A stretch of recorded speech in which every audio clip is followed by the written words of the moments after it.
हरेर्नाम हरेर्नामैव केवलं कलौ नस्तेव नस्तेव नस्तेव गतिरन्यथा।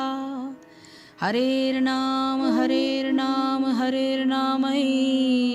केवलं कलौ नस्तेव नस्तेव नस्तेव गतिरन्यथा। हरेर्नाम हरेर्नामैव केवलं कलौ नस्तेव नस्तेव नस्तेव गतिरन्यथा। ओम श्री परमात्मने नमः।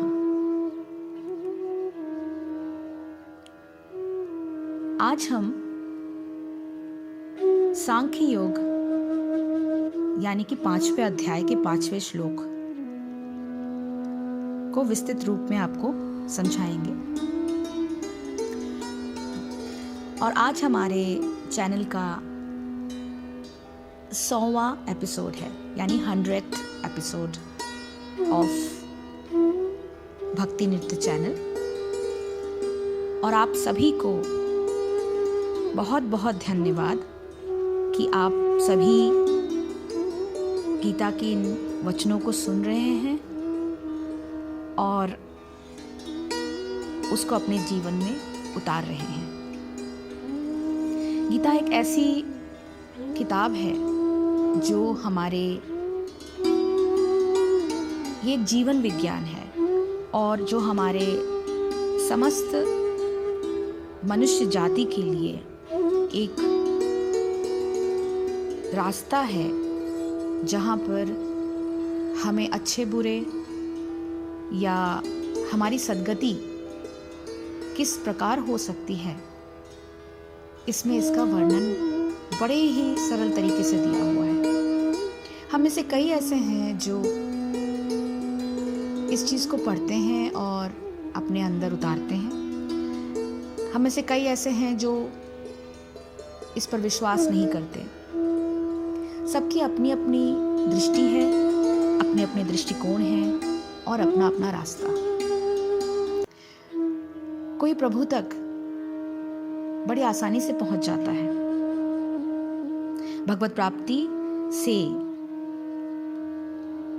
इस जीवन के विज्ञान को समझना ज़्यादा आसान हो जाता है और इसके लिए मैं श्री कृष्ण को बहुत बहुत कोटि कोटि नमन करती हूँ कि ये रास्ता उन्होंने मुझे दिखाया, जहाँ जिंदगी के कई ऐसे उतार चढ़ाव, जहाँ पर हो सकता है कुछ अलग होता, लेकिन पथभ्रष्ट होने से श्री कृष्ण ने हम में से कईयों को बचाया। सो गीता पढ़ते रहिए और जीवन के इस विज्ञान को अपने अंदर उतार कर अपने आने वाले कल को सुरक्षित करिए। हरे कृष्णा कृष्ण कृष्ण हरे हरे, हरे राम राम राम हरे हरे। इसी के साथ हम 5वें अध्याय के 5वें श्लोकों का वर्णन करते हैं।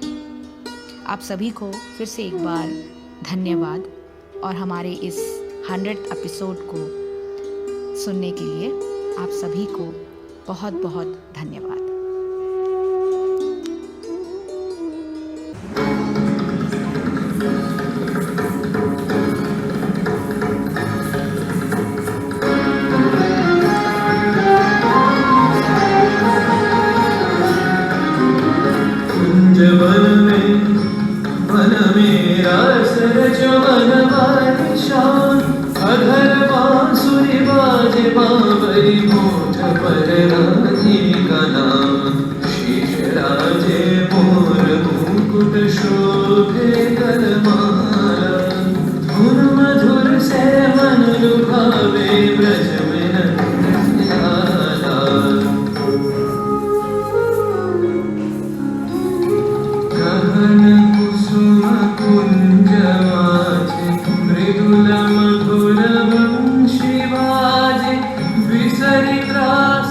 लोक लाज सजनिया हो आवो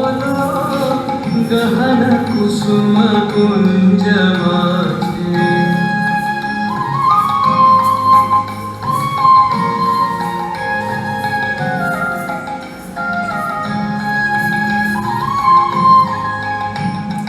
पिनह चारु नीलवास हृदय प्रणय कुसुम रास। पिनह चारु नीलवास हृदय प्रणय कुसुम रास।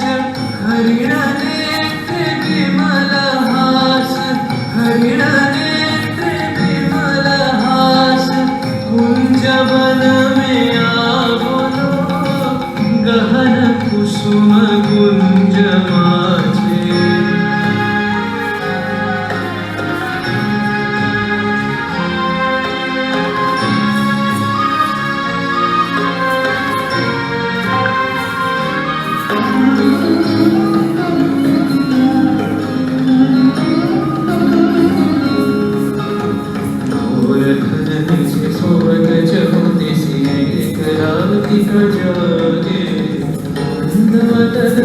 चलत मधुमति लोक लाज त्यागे। सकल फूल मन गंध मुदित गगन चंद्रमा राजे। विहंग गावे कदम छाए मधुर बांसुरी बाजे। देख लो सखी श्याम राय नयन प्रेम उथल जाय। मधुर वदन अमृत सदन चंद्रमायन छे। आओ आओ सजनी वृंद हेरब सखी श्री गोविंद। आओ आओ सजनी वृंद हेरब सखी श्री गोविंद। श्याम को पदारविंद, श्याम को पदारविंद। भानु सिंह बंदी छे गहन कुसुम कुंज माझे। मृदुल मधुर वंशी वाजे बिसरि त्रास लोक लाजे। सजनिया हुआ बोलो गहन कुसुम कुंज माझे। यत् सांख्ये प्राप्यते स्थानं तत योगे अपि गम्यते। एकं सांख्यं च योगं च यह पश्यति सह पश्यति। यत् यानी जो, सांख्य यानी सांख्य दर्शन के द्वारा, प्राप्यते प्राप्त किया जाता है, स्थानम स्थान, तथा वही, योग है भक्ति के द्वारा, अपि भी, गम्यते प्राप्त कर सकता है, एकम एक, सांख्यम विश्लेषणात्मक अध्ययन को, च तथा, योगम भक्तिमय कर्म को, च तथा, यह जो पश्यति देखता है, सह वो पश्यति वास्तव में देखता है। जो यह जानता है कि विश्लेषणात्मक अध्ययन यानी सांख्य द्वारा प्राप्य स्थान भक्ति द्वारा भी प्राप्त किया जा सकता है, और इस तरह जो सांख्य योग तथा भक्ति योग को एक समान देखता है, वही वस्तुओं को यथा स्वरूप में देखता है।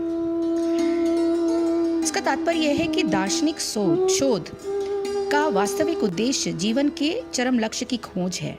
चूंकि जीवन का चरम लक्ष्य आत्म साक्षात्कार है, अतः इन दोनों विधियों से प्राप्त होने वाले परिणामों में कोई अंतर नहीं है। सांख्य दार्शनिक शोध के द्वारा इस निष्कर्ष पर पहुंचा जाता है कि जीव भौतिक जगत का नहीं अपितु पूर्ण परमात्मा का अंश है। फलतः जीवात्मा का भौतिक जगत से कोई सरोकार नहीं होता। उसके सारे कार्य परमेश्वर से संबंध होने चाहिए। जब वह कृष्ण भावनामृत वश कार्य करता है, तभी वह अपनी स्वाभाविक स्थिति में होता है। सांख्य विधि में मनुष्य को पदार्थ से विरक्त होना पड़ता है और भक्ति योग में उसे कृष्ण भावना भावित कर्म में आसक्त होना चाहिए। वस्तुतः दोनों ही विधियां एक है, यद्यपि ऊपर से एक विधि में विरक्ति दिखती है और दूसरे में आसक्ति। जो पदार्थ से विरक्ति और कृष्ण में आसक्ति को एक ही तरह देखता है, वही वस्तुओं को यथारूप में देख पाता है। तो मोटे शब्दों में तो हमने इसका विश्लेषण आपको कर दिया, लेकिन इसको थोड़ा और सरल शब्दों में समझने के लिए हम ये देखेंगे कि ज्ञान योगियों द्वारा जो परम धाम प्राप्त किया जाता है वो निष्काम कर्मयोगी द्वारा भी वही प्राप्त किया जाता है। इसलिए जो पुरुष ज्ञान योग और निष्काम कर्मयोग को फल रूप से एक देखता है वही यथार्थ देखता है। सांख्य योग व कर्मयोग से प्राप्त स्थिति की एकता। मनुष्य को अपनी परिस्थिति, अपना स्वभाव और अपनी सामर्थ्य देखकर ही यह निश्चय करना चाहिए कि उसके द्वारा सांख्य योग का पालन ठीक ढंग से हो पाएगा अथवा कर्मयोग का। साधन की भिन्नता इन्हीं बातों पर निर्भर करती है। साधन में भिन्नता होते हुए भी दोनों निष्ठाओं का फल एक ही है। ऐसा नहीं है कि ज्ञान योगियों द्वारा जो स्थान पाया जाता हो उसका स्थान कुछ ऊंचा हो। वास्तविकता यह है कि कर्मयोगी द्वारा भी वही स्थान प्राप्त किया जाता है। अंतर केवल इतना है कि स्वभाव, परिस्थिति और सामर्थ्य के अनुसार साधन में भेद हो सकता है। इसलिए भगवान कहते हैं कि जो सांख्य योग और कर्मयोग को एक ही समझता है वही वास्तव में ठीक समझता है। महत्व केवल इस बात का है कि दोनों मार्ग में से कोई सा भी मार्ग अपनाया जाए। फल की प्राप्ति साधन की दृढ़ता और तत्परता पर ही निर्भर करेगी। जब दोनों साधनों का फल एक ही है तो फिर अंतर किस बात का है? इस 5वें अध्याय के 5वें श्लोक में ये कहा गया था कि जो तत्व सांख्य योगियों के द्वारा प्राप्त किया जाता है वही कर्मयोगियों द्वारा भी प्राप्त किया जाता है। जो कोई सांख्य योग कर्मयोग को फल रूप से एक ही देखता है उसी की दृष्टि सार्थक है। तो सांख्य योग व कर्मयोग से प्राप्त तत्व की जो एकता है उसमें ये कहा गया है कि श्लोक संख्या 4 में कि नासमझ लोग सांख्य योग और कर्मयोग से प्राप्त होने वाले तत्व को भिन्न मांगते हैं, अलग अलग समझते हैं, न कि ज्ञानवान पंडित जन। अब इस श्लोक में इसी बात को बलपूर्वक दूसरी रीति से कहते हुए भगवान बताते हैं कि सांख्य योग और कर्मयोग दोनों से प्राप्त होने वाला तत्व एक ही है और जिसने अपनी दृष्टि को फल की इस एक रूपता पर केंद्रित कर लिया है उसी की दृष्टि सार्थक है। सांख्य योग में विवेक द्वारा प्रकृति जैसे संसार, शरीर आदि और पुरुष आत्मा को अलग अलग समझा जाता है। कर्मयोग में संसार की वस्तुओं का उपयोग शरीर द्वारा किए गए कर्मों में किया जाता है और ऐसे कर्म केवल लोकहित में ही किए जाते हैं। सिद्ध होने पर सांख्य योगी और कर्मयोगी दोनों को एक ही तत्व की प्राप्ति होती है। उदाहरणार्थ, किसी पर्वतीय प्रदेश में एक स्थान से दूसरे स्थान पर जाने के लिए जो पगडंडी का मार्ग होता है वह यद्यपि छोटा होता है तथापि उस पर चलने में उतार चढ़ाव आदि कष्टकर होते हैं। वाहन से जाने का मार्ग यद्यपि कुछ लंबा होता है तथापि वो चलने में सुगम होता है और उस पर चलने में अधिक थकान भी नहीं महसूस होती। दोनों मार्गों में भिन्नता होने पर भी जहाँ पहुँचा जाता है वो स्थान एक ही होता है।